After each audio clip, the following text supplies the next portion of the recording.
are here with our father, our biological father, our academic father, a father we have been associated with for the last 50 years. As you can see, he is growing gracefully in the love of God. He looks as handsome as he was in 1973 when we first met him. It is a great pleasure to introduce to you our first principal, you can say the founding principal of Federal Government College Ilorin. This was January 1973. I could have said Pa, but I would rather say Bola Olaniyan, the revered Bola Olaniyan. Good morning, sir. Good morning. Thank you very much. I also have with me here the very first deputy head girl of the school. Deputy head girl 1973. In a way, a mother to us also. We call her senior, but I will take the liberty today to say Ruby Nakodia. We have also with us here, not showing on the screen, a dearly beloved mother. Our principal, our daddy, did not run the school alone. He had 100% support from our dear mommy, our dear mother, our guardian to so many of us, not just the girls or the ladies. I said, Daddy, Grandpa was looking handsome. I wish you will see Mommy. She is still a teenager. Thank you, Mommy, for welcoming us here also. So, Senior Ruby, you go first. So, Daddy, we start from the beginning. How did Federal Government College Ilorin come about? Well, thank you very much for introducing me. I really give gratitude to Almighty Father. In fact, this morning I was very excited when, because just 2 days ago, I heard that some students will be coming to conduct this interview. So thank you very much. You asked how did Federal Government College Ilorin start at all? Yes. Let me begin with when I was in Sokoto Federal Government College. I was the vice principal of that college. We heard that General Gawan was coming to visit us. And the then principal of the school called me, a white man, called me and said, look, your head of state is coming to visit us. Will be the first head of state to visit that college. Said, could you please get a program ready for him? You know, I don't know your culture, I don't know. So I made up the program, and part of it was to greet General Gawan in his native language for all our students, because we had all the languages there, all the students were from all over the country. And General Gawan was from Gangas. His language was Gangas.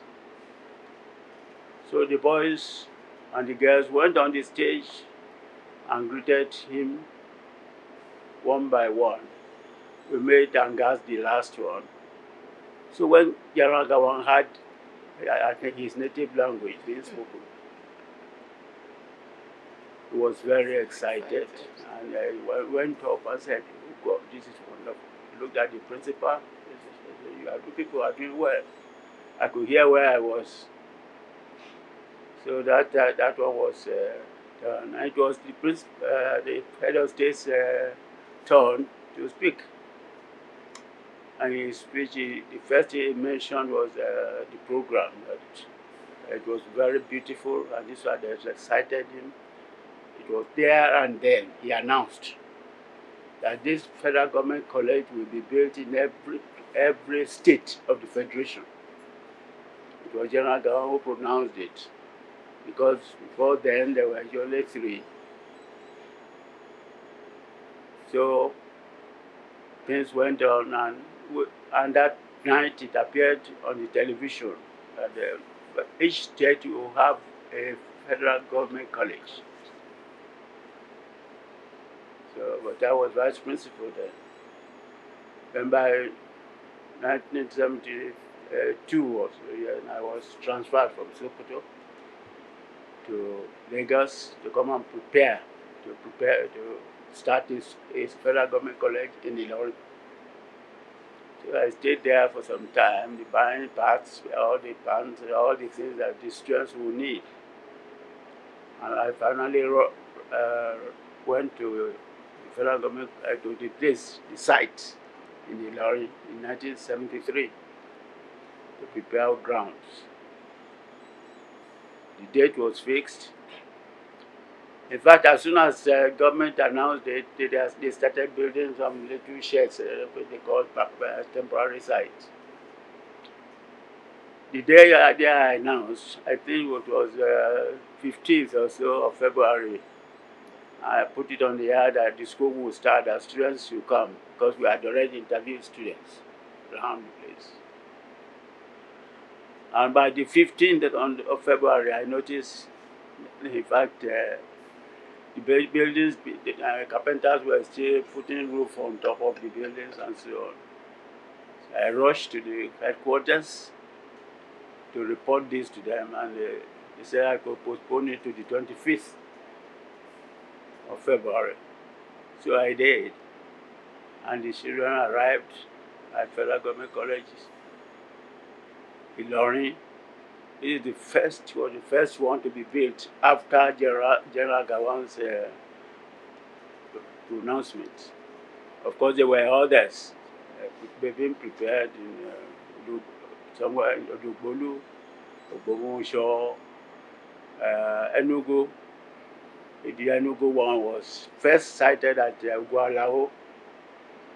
So we all started the school, and that was how Ilorin started with this cohort of federal government colleges, of which Ilorin was one. I remember that because the boarding facilities for the temporary site weren't quite ready, we had to stay. You arranged for us to stay in some other schools. I don't know how you worked everything. You worked everything out so well because we were comfortable and everything was so well organized.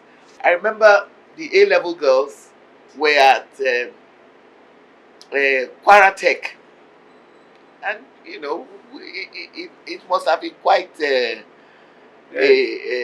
challenging time for you organizing things. Well, what I did, and I became almost a model for all the other schools that I started.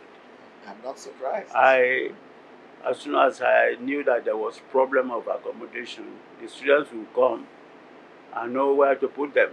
I rushed to the State Ministry of Education, and I told them, look, the permanent secretary in charge of education there, look, I'm here to start this school, and it's not ready.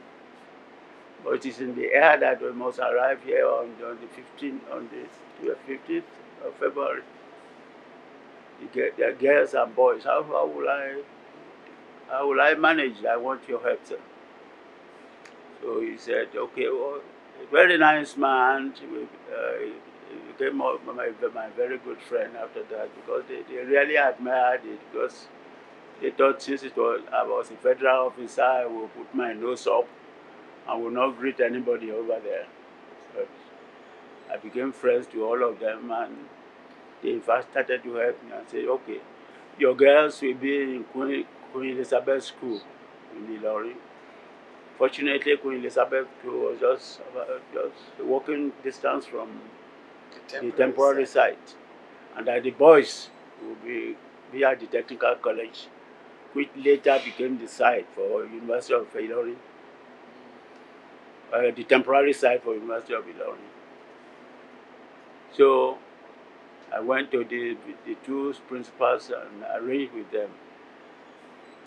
But I didn't want all it to be just that they would go from there to lectures, as if ours was just a site.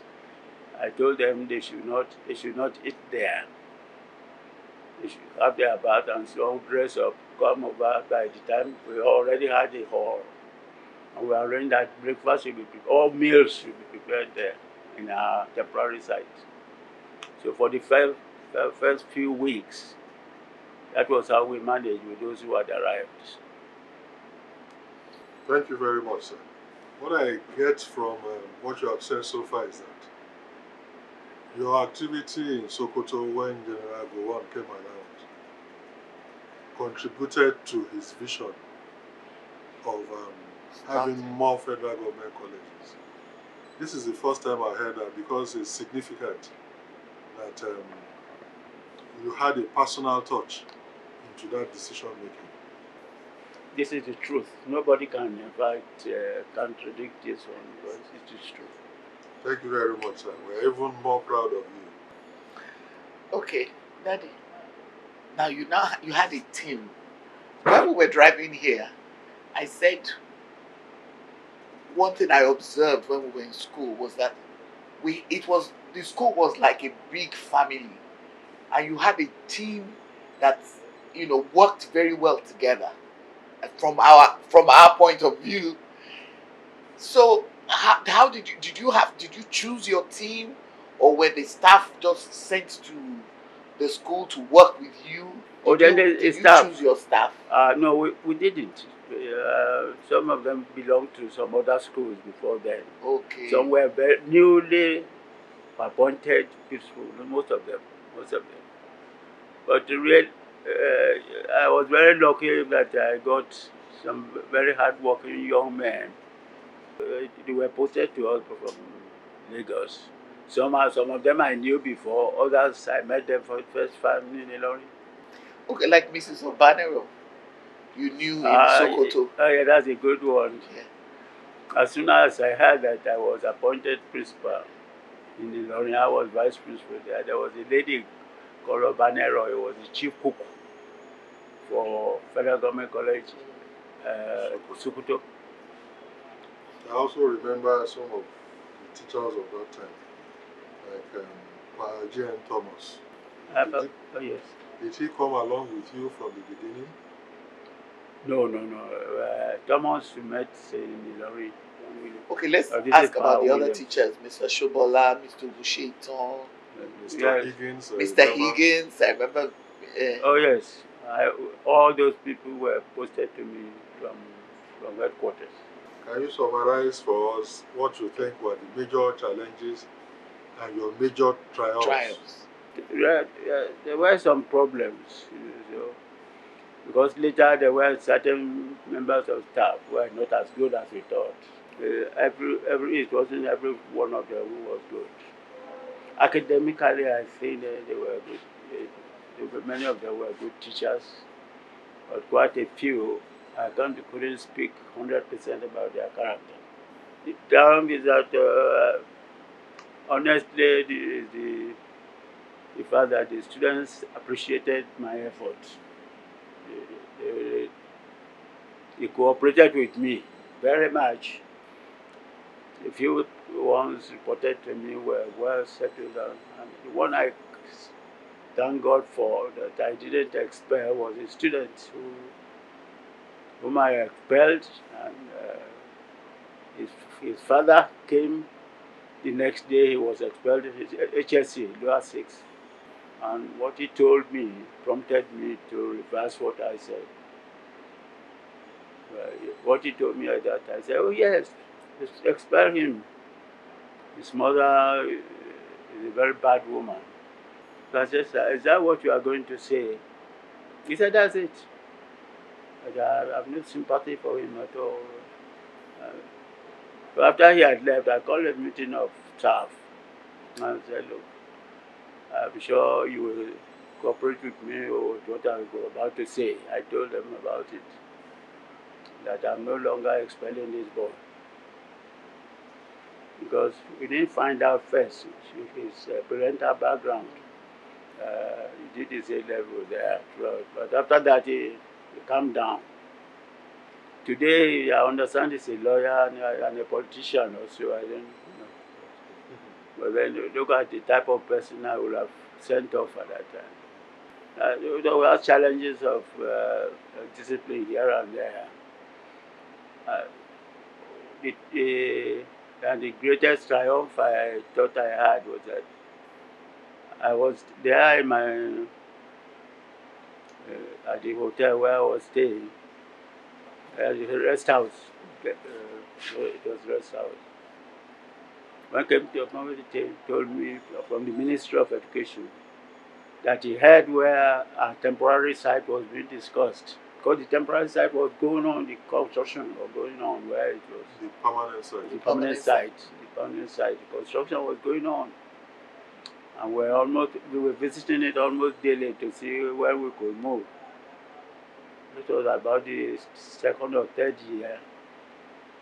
The man came to me and said they heard that the permanent secretary of the government of Kwara wanted to and recommended to the federal government to use our site as the temporary site for University of Ilorin, because they were already thinking of starting a university in Ilorin at that time. So I had that. He said he wanted to convert where I was as my permanent site. So I said it won't happen. So as soon as I had this, I went to Lagos and started with the minister at that time. But it shouldn't happen, because this site you gave to us as a temporary site. And everybody was looking forward to moving there. It was a beautiful site. So I said, this is what I heard as a rumor. They want to send the delegation here. Federal government, Kwara State should permanent site should be used for the starting point for Kwara, for the University of Ilorin. Also a federal government, because it's government site. So a permanent secretary or the minister said, no, okay, we'll look at it. So we held a meeting with the permanent secretary and so on. I understand that same night they phoned the governor of Kwara State, military governor or something. Yes, military governor he was. And explained to him that that site is for Federal Government College Ilorin, and it has remained and will remain the temporary site of Federal Government College Ilorin. So they were surprised how they heard about it, how Lagos heard about their decision. Otherwise, we would have lost that site. And anyone who has been to Federal Government College Ilorin permanent site will know that it's a well-built school. And spacious. Well-built school. So we would have lost it. So I took a really personal triumph for that type of thing. Thank you so much, sir. Thank you for making sure that we have that fantastic experience edifice in Ilorin. Yes. For the purpose of our old students, do you remember any of your first students? I can in fact see them now, but I'm sure I can't remember their names. Yes, sir. They had a nickname for you too, sir. I never knew that one. No, we will not say it. But some people cannot never forget that people like, for example, Ruby here, very, very active there. Although it wasn't the head girl, But as even as the deputy, oh, she was wonderful. Then there's a person called Professor Kukola, Ademola Ademola Kukola, yes. He was one of the brilliant students there at that time, and very good with personal sacrifices. Daddy, I remember we used to get soap, laundry soap, bathing soap, toilet roll. I remember we used to get train warrants to travel. I remember also that you used to organize a school bus to bring all of us in Lagos.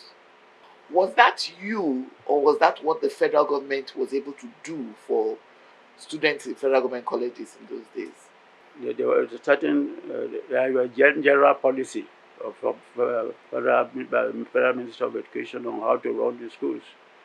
It should be a good best about the best example for within the states or what with the country. So and they provided the money. At that time, we had a bus resident in the college. So, but the question of transportation, for example, students used to get transport to coming from home and to go back. Transport. It was the government policy, federal government policy. Wow. So there was nothing we did outside the general policy. But what we did was to try and use the money for what they were meant for. Daddy, another thing that I marvel at now is that in those days there was nothing like Parents Teachers Association. There was nothing like that. And yet you were able to run the school so well. You know, I think at this point all I want to say on behalf of myself and all of us who were there then is thank you. We felt that we had a father. Apart from the fact that you used to wear navy blue suits, which my biological father also used to wear. But you did a marvelous job. How? Because nowadays in Nigeria, even if the federal government gives the money, it doesn't necessarily go where it was intended. But you belong to the class of teachers who sacrificed so much to make sure that children they mentored, they taught, came out doing well. We had a wonderful foundation. Thank you, sir. Thank you very much. Really, that is one point which quite a number of students started continue to hammer on.